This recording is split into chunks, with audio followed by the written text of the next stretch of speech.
Povo de Deus, eu queria ler um texto.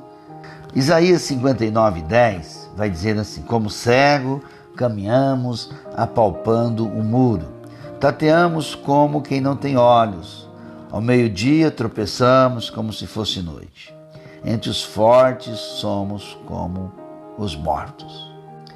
O povo de Deus tinha se distanciado da luz, da palavra, da direção de Deus.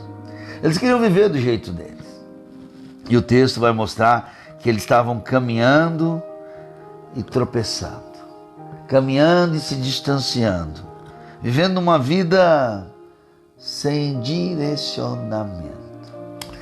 Muitas vezes a gente acha que sabe tudo, muitas vezes a nossa arrogância, o nosso egocentrismo nos domina, a gente se precipita e acabamos dando com a cara na parede. E agora nós estamos olhando aqui que o povo de Israel estava numa cegueira. O texto que eu li anteriormente diz que olhos não viram o que Deus tem preparado para aqueles que o amam. Ouvidos não ouviram. Há uma cegueira, há uma surdez quase que generalizada.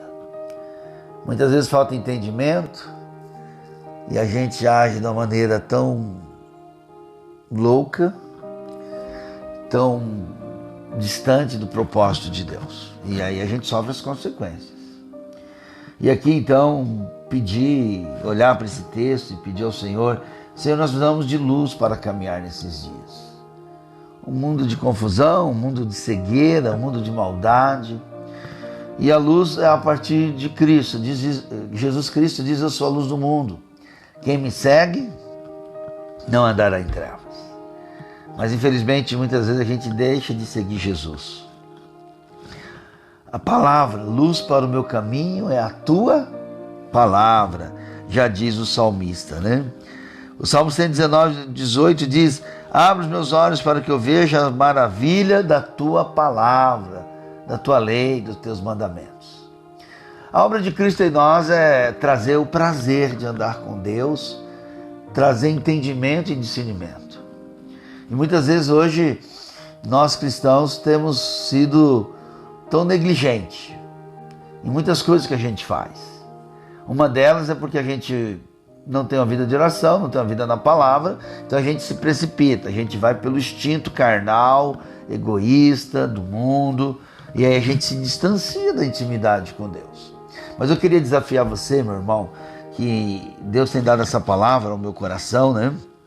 E eu não canso de repetir: nem olhos viram, nem ouvidos ouviram, e nem chegou no coração humano que Deus tem preparado para aqueles que o amam.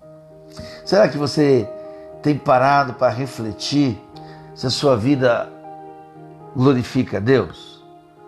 Será que você tem parado para entender que só o Todo-Poderoso é capaz de entender, de salvar você e eu, de nos capacitar e fazer com que a gente ganhe visão, ganhe entendimento das coisas espirituais? As igrejas cristãs, o mundo religioso de modo geral, ele vive um conflito. Você vai ver que tem pessoas que jogam para lá, fala isso, fala aquilo, vão para a televisão, vão para a internet, tanta coiseira, tanto escândalo.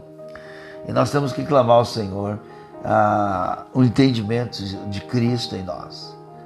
É só pela vida de Cristo em nós. Eu sou falho, eu sou fraco, mas eu preciso conhecer essa graça transformadora que vai me ajudar a não viver nas apalpadelas desse mundo. Ele diz que o povo de Israel estava caminhando de uma maneira cega, não sabia onde tocava, ou tocava num lugar errado, ou ia para um caminho errado, tateando como que não tem olhos. O que significa isso? Sem direção, sem percepção, sem discernimento. Então que o Senhor nos ajude a ter luz espiritual para conhecer a Cristo e esse amor, essa libertação que você precisa para sair dessa angústia, desse pecado, dessa doença talvez, dessa crise, desse medo, para você consertar seu casamento, sua família, né? O seu cônjuge. Talvez seus filhos estão clamando, talvez seus filhos estão envolvidos com coisas erradas. na cegueira do mundo. A cegueira do mundo é onde tudo está entrando dentro da sua casa, dentro da sua vida, e você não percebe, porque falta a luz de Cristo. E a vida com Cristo é isso, é nos fazer morrer e ressuscitar, e agora nos direcionar aquilo que não vale a pena mais. E aí nós vamos decidir para a glória de Deus, a obedecer e buscar a luz. Eu preciso de luz para resolver as mais diferentes circunstâncias da vida, para começar de novo, né, no mundo pós-pandemia, no mundo de políticas terríveis, de maldade, mas e a minha vida com Deus? Será que eu tenho sido dirigido pela luz do Evangelho? O que dirige a sua vida? O que define a sua vida? Só os seus direitos? Suas coisinhas do dia a dia? Será que o Evangelho de Cristo está sendo real em você de tal maneira que você morreu para o mundo, para o pecado, e você se torna uma pessoa melhor para a glória de Deus?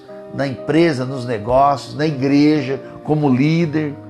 Porque a Bíblia diz, irmãos, que o Evangelho é como uma semente de mostarda, começa pequenininho e vai crescendo. E aqui nós estamos olhando, né? Senhor, abre os meus olhos para que eu veja as maravilhas da sua lei. Será que a sua vida cristã é uma vida pesada? Ou você está bebendo das maravilhas, da fonte, da maravilhosa graça, para ser um homem, uma mulher, uma pessoa mais santa, mais maravilhada com as coisas de Deus, suportar aquela pessoa que às vezes dá trabalho, né, pra gente. Tem pessoas que está doente, não está bem, e ela atrapalha mesmo, ela critica, ela condena, ela não é misericordiosa, mas nós temos que suportar. Por nós mesmos a gente não aguenta, né?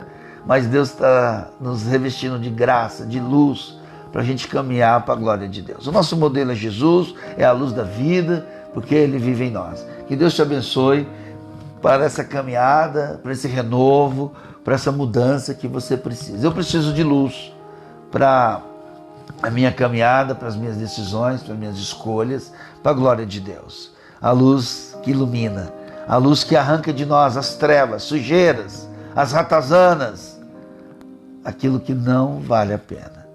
Obrigado, Senhor, porque a luz da vida é Cristo para me guiar. E disse Deus, haja luz e houve luz. Que a luz de Cristo, a luz do Evangelho, invada a sua casa, invada a sua vida de tal maneira que você possa hoje encontrar a beleza e contemplar a glória de Cristo na sua vida. E isso seja real em mim e em você, a cada dia, em cada área, para a gente desfrutar das promessas de Deus, porque olhos não viram e ouvidos não ouviram o que Deus tem preparado para aqueles que o amam. O amor do Pai é derramado no nosso coração, Ele nos ama e a gente ama o Senhor agora, e é uma bênção amar o Senhor. Obrigado, Pai, por me amar e por me salvar. Que gratidão, que bênção, que graça tremenda que o Espírito Santo derrama em nós, hoje e sempre. Fique na paz. Compartilhe, se a mensagem tocar no seu coração, me ajude a divulgar o Evangelho. Deus te abençoe.